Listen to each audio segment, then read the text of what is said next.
আগের দিনের ভিডিওতে দুধ চায়ের ক্লিপটা দেখিয়েছিলাম এবং এটা আমার প্রতিদিনেরই কাজ। আমার ব্লগের মধ্যে দুধ চায়ের বিষয়টা তো থাকবেই এবং সেটা সকাল সকালই থাকবে।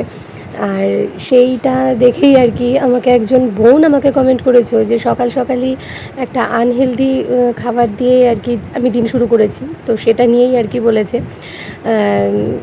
কি বলো তো, সকালের এই চাটা না খেলে পরে আমি এনার্জি পাই না। আমি বহুবার আমার ভিডিওতে তোমাদেরকে বলেছি যে আমার সকালবেলার চা না খেলে আমি কাজের কোনো এনার্জি পাই না। তো সেই কারণে আমাকে খেতে হয়, কিচ্ছু করার নেই।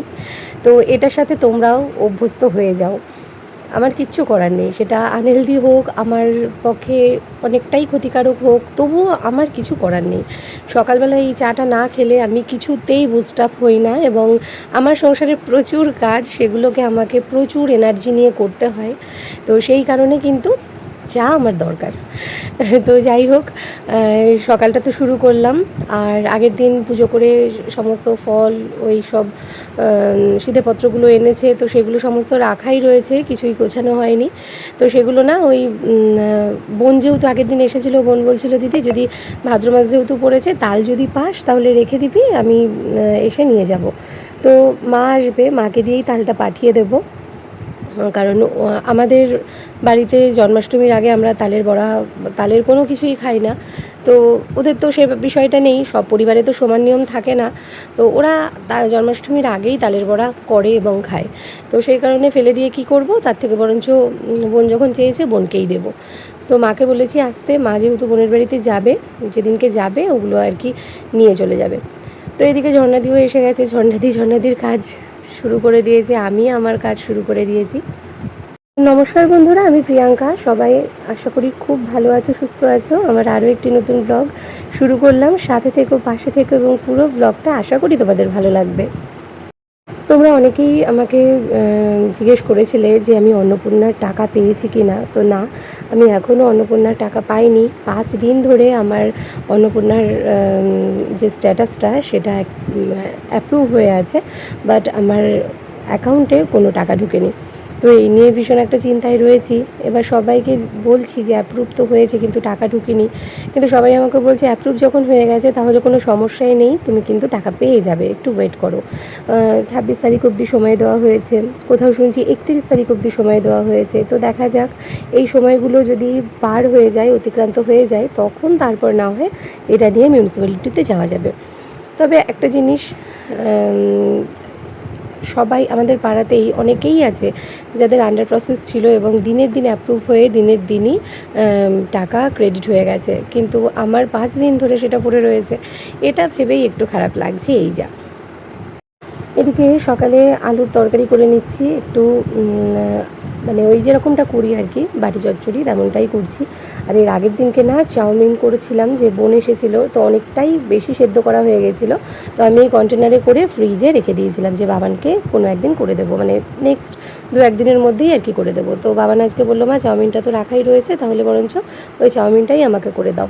তো কিছুই নয়, জাস্ট একটু আলু, পেঁয়াজ আর একটা ডিম ফাটিয়ে দিয়ে একদম, মানে একটা লঙ্কাও দিইনি। দেখো, ও ঝাল পছন্দ করে না, কিন্তু দেখো বাইরের যে কোনো খাবার সেগুলো তো ঝালই হয়, সেগুলো কিন্তু দিব্যি খেয়ে নেয়। কিন্তু বাড়িতে ডালে যদি ঝাল হয়, বাড়িতে তরকারিতে যদি ঝাল হয়, চাউমিন যদি ঝাল হয়, তখন তার সেটা ভীষণই খেতে নাকি ঝাল লাগে, অসুবিধা হয়।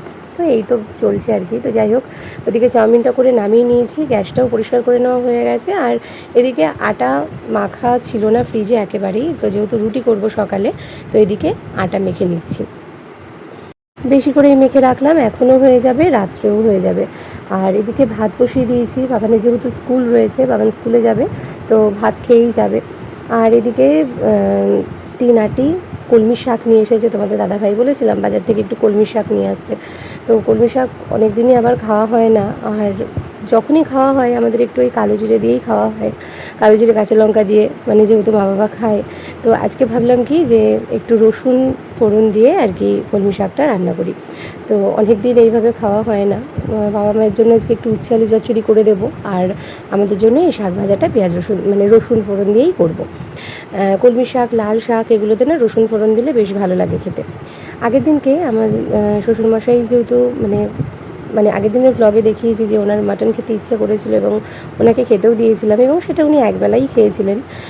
তো আমাকে একজন কমেন্ট করেছেও যে আমার শ্বশুরমশাই তো পেঁয়াজ রসুন খায় না, তাহলে মানে আজকে যে পেঁয়াজ রসুন মানে মাটনটা দেওয়া হলো সেটা কেন? উনি হিন্দি ভাষাতেই আর কি লিখেছেন।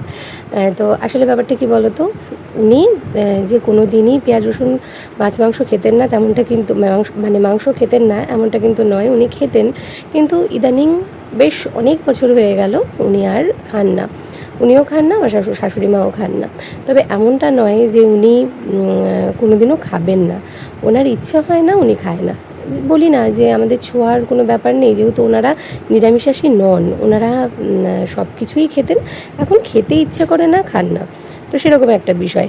তো খেতে ইচ্ছা করেছে আজকে খেয়েছে, আবার খেতে ইচ্ছা করবে না, খাবে না। আর এই মাছের যে বিষয়টা পেঁয়াজ রসুন দিয়ে আমি যে রান্না করি মাছটা, উনি যে খান না, আসলে বিষয়টা কী বলো তো, মাছে কোনো দিনই আমার শ্বশুরবাড়িতে পেঁয়াজ রসুন দেওয়া হয় না, তো সেই কারণেই ওনাদের জন্য আমাকে আলাদা করে করে দিতে হয়। এই যেমন এখনই দেখো না, কাতলা মাছ রান্না করব, ওনাদের জন্য জিরে আদা বাটা, টমেটো কাঁচা লঙ্কা বাটা দিয়ে মশলা করে আলাদা আমি রেখে দিয়েছি। আর আমাদের মাছটা, কাতলা মাছ আমরা তো পেঁয়াজ রসুন ছাড়া খেতেই পারবো না, আমাদের মাছটা কিন্তু এই দেখো পেঁয়াজ রসুন দিয়েই রান্না করছি। তো এরকম একটা বিষয়, ওনারা কোনো দিনই মাছ শাক এগুলোতে আমাদের শ্বশুরবাড়িতে পেঁয়াজ রসুন দিতেন না, সেই কারণে ওনারা খান না। তবে মাংসটা তো আর পেঁয়াজ রসুন ছাড়া খাওয়া যায় না, মাংসটা পেঁয়াজ রসুন দিয়েই খাওয়া হয়, আর সেটাই খেতেন। তো সেটা ইচ্ছে হয়েছে তাই খেয়েছে।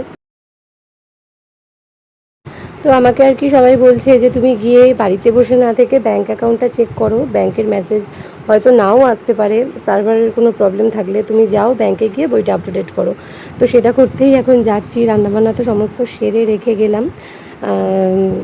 তারপর আর কি আর কিছু কাজ আমার রয়েছে বাজারে, সেগুলো সব কমপ্লিট করে তারপর ফিরবো। ব্যাংকে কি কি হলো সেটা না হয় পরে বলছি, খুশির খবর আছে না দুঃখের খবর আছে সেটা নিয়ে পরে আসছি। তবে ওই যে বললাম আমার কিছু জিনিস কিনতে হবে, সেটার জন্যই আর কি মার্কেটে এসেছি। আমার এই ট্রাইপডটা তো ভেঙে গেছে, আমার ভিডিও করতে ভীষণই অসুবিধা হচ্ছে, তো এই দোকান থেকেই আমি সমস্ত কিছু কিনি, সেখানেই চলে এসেছি। বাড়ি ফিরেছি অনেকক্ষণ, এদিকে মা এসেছে, কারণ এখন মা যাচ্ছে বোনের বাড়িতে। তো ফলগুলো মাকে বলেছিলাম যে মা তুমি তো টুকটুকিতেই যাবে, যাওয়ার পথে তুমি ফলগুলো বরঞ্চ নিয়ে যেও, কারণ আমি আবার কবে যাব, ততদিনে তাল দেখা গেলো নষ্ট হয়ে যাবে। আর আমার ফ্রিজের যা অবস্থা, ফ্রিজে যে ঢুকিয়ে রেখে দেবো সেটাও হবে না, আমার ফ্রিজ একদম সমস্ত জিনিসপত্র ভরা থাকে। তো মাই দুপুরবেলায় এসেছে আর কি, এখন যাবে বোনের বাড়ি, ওই ফল টলগুলো সমস্ত মায়ের হাত দিয়েই পাঠিয়ে দিলাম। আর এদিকে কিছু জিনিসপত্র কিনেছি, বাবান বলেছিল কেক আনতে, তবে ও পেস্ট্রি আনতে বলেছিল, আমি আজকের পেস্ট্রি আনিনি, আমি এই কেকগুলো এনেছি, ভীষণ এই কেকগুলো খেতে ইচ্ছে করছিল, আর বেশ ভালোও খেতে লাগে চায়ের সাথে, তো এগুলোই এনেছি। অন্যান্যবার তো পেস্ট্রি আনি, তো ভাবলাম এবার একটু এগুলোই আনা যাক। তার সাথে এনেছি ক্রিম রোল। আর কি এনেছি চলো এবার দেখানো যাক। এদিকে বাবান এখন আর প্যান্টিন শ্যাম্পু ইউজ করছে না, আমি তো একটা বড় বোতল কিনেছি আমাদের তিনজনের জন্যই, কিন্তু ও সেটা বলছে আমি মাখবো না, তুমি আমাকে ক্লিনিক প্লাস কিনে এনে দিও। তো পাড়ার থেকেই পাতা কিনে এনে ব্যবহার করছিল, তো বাজারে গেলাম যখন আমি একেবারে চেন ধরে ওর জন্য এনেছি। আর আমার লিকুইড সিঁদুরটা বাড়ন্ত হয়েছিল সেটাও নিয়েছি। আর এইখানে এই দেখো এই ট্রাইপডটা নিয়েছি, এটা কিন্তু ডিজিটেকের, একটু কস্টলি, কিন্তু ইচ্ছে করেই একটু কস্টলি দেখেই নিলাম, কারণ এর প্রোডাক্টটা ভীষণ ভালো, একটু শক্তপোক্ত ধরনের, আর আমার যেহেতু সবসময়ই লাগে। আর এর আগে তো দেখলাম এমনিগুলো কিনে খুব একটা যে ভালো হয়, খুব যে চলে তা নয়, একটু টুকটাক লাগলেই একটু এদিক ওদিক হলেই ভেঙে যায়। তো সেই কারণেই ভাবলাম যে একটু দাম দিয়ে ভালো জিনিস কিনি, বেশ অনেক দিন যাবে। আর সত্যি কথা বলতে গেলে কাজের জন্য খরচ তো করতেই হবে। এর আগে যেমন ফোনটা কিনলাম, আমার একেবারেই ফোনটা খারাপ হয়ে গিয়েছিল, তার জন্য ভীষণ বাজে ছবি হতো, তোমরা অনেকেই আমাকে কমেন্ট করতে যে দিদিভাই এবারে তুমি তোমার ফোনটা চেঞ্জ করো। তো যাই হোক, আস্তে আস্তে টুকটুক করে টাকা জমিয়ে তোমাদের ভালোবাসার থেকেই উপার্জন করে আর কি ফোনটা কিনেছি। সেটাতে এখন ভিডিওগুলো মোটামুটি কোয়ালিটি ভালোই হচ্ছে, আর স্ট্যান্ডটা কেনারও দরকার ছিল, তো সেটাও কিন্তু তোমাদের ভালোবাসার থেকেই আমি উপার্জিত অর্থেই কিনলাম। তো কেমন হয়েছে তোমরা জানিও। আর এটার সিস্টেমটা খুবই সুন্দর, এর আগের সিস্টেমটা খুব একটা ভালো ছিল না, আর সেই কারণেই ভেঙে চুরে গিয়েছিল।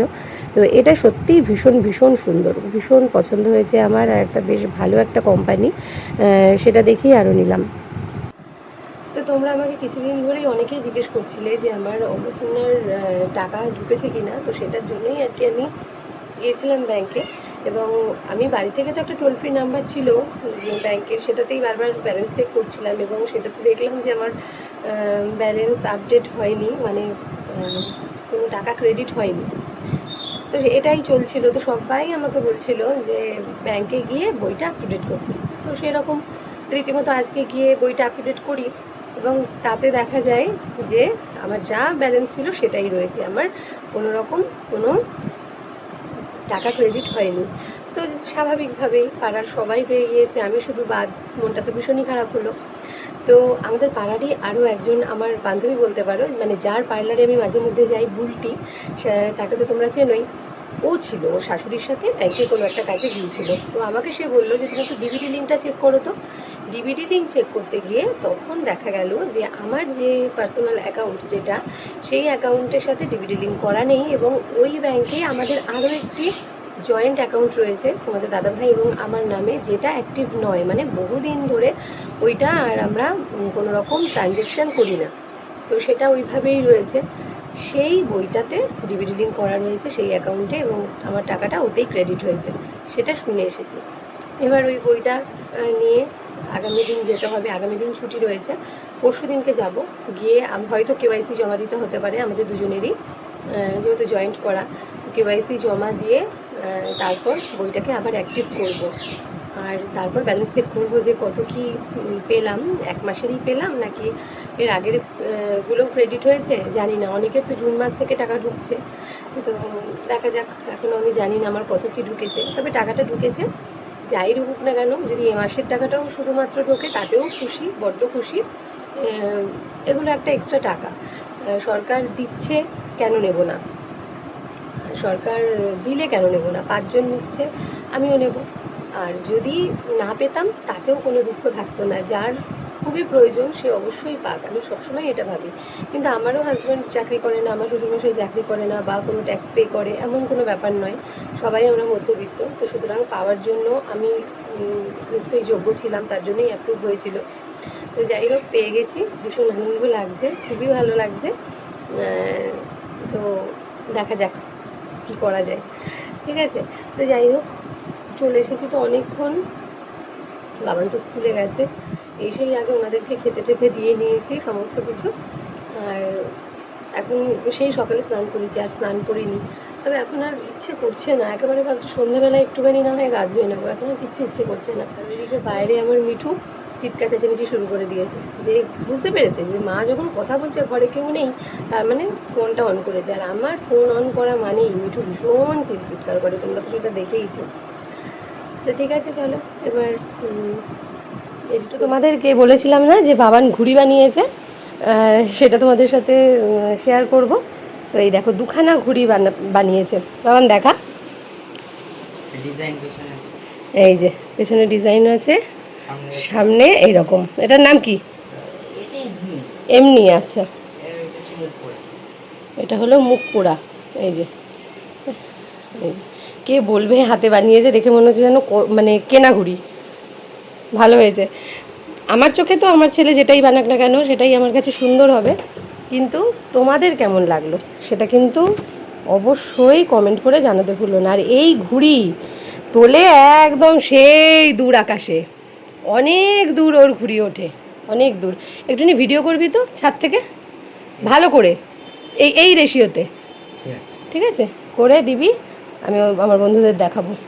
আজকে কম্পিউটার পরীক্ষা ছিল, আজকে পরীক্ষা একদম শেষ। পরীক্ষা বললেও খুব ভালো হয়েছে। এখন যাচ্ছে ঘুড়ি ওড়াতে, বিকেল 4টে বাজে, এই আমি সবে খেয়ে উঠলাম, আর ইনি যাচ্ছেন ঘুড়ি ওড়াতে। এক ঝলক বৃষ্টি হয়ে গেল। বাসনগুলো এই যে এখানে রেখেছি, পরে গোছাবো। এখন ঘড়িতে প্রায় বাজে রাত 8টা। আর রাত্রেবেলায় ওই মানে কী করব একটা চিন্তা ছিল। দিনের বেলায় তো যা মাছ ছিল সবার মোটামুটি হয়ে গেছে, একবেলারই মাছ ছিল। তো ভাবলাম রাত্রেবেলায় তাহলে আজকে কি করি, তাহলে আর বরঞ্চ আজকে একটু আলু চচ্চড়ি আর তার সাথে পরোটা করা যাক। আর ওই আলু চচ্চড়িটা না, কালো জিরে শুকনো লঙ্কা ফোড়ন দিয়ে যেমন মিষ্টি একটা তরকারি হয়, ঠিক তেমনই তরকারিটা আর কি বানিয়ে নেব। আর ময়দা মাখবো, পরোটা করব। তো এইদিকে তরকারিটা করতে করতেই হুট করে কারেন্টটা চলে গেল। এই সময়ে কারেন্ট অফ এখন কিন্তু একেবারেই হয় না, কারেন্ট অফ হয় না বললেই চলে। যদিও বা হয় দিনের বেলায়, রাতের দিকে কারেন্ট অফ এখন হয়ই না। তো আজকে হুট করে কারেন্ট অফ হয়ে গেল কেন জানি না। তো কিছু করার নেই, এদিকে চার্জার লাইট জ্বালিয়ে তরকারিটা করে নিচ্ছি, এরপর ময়দা মেখে নেব।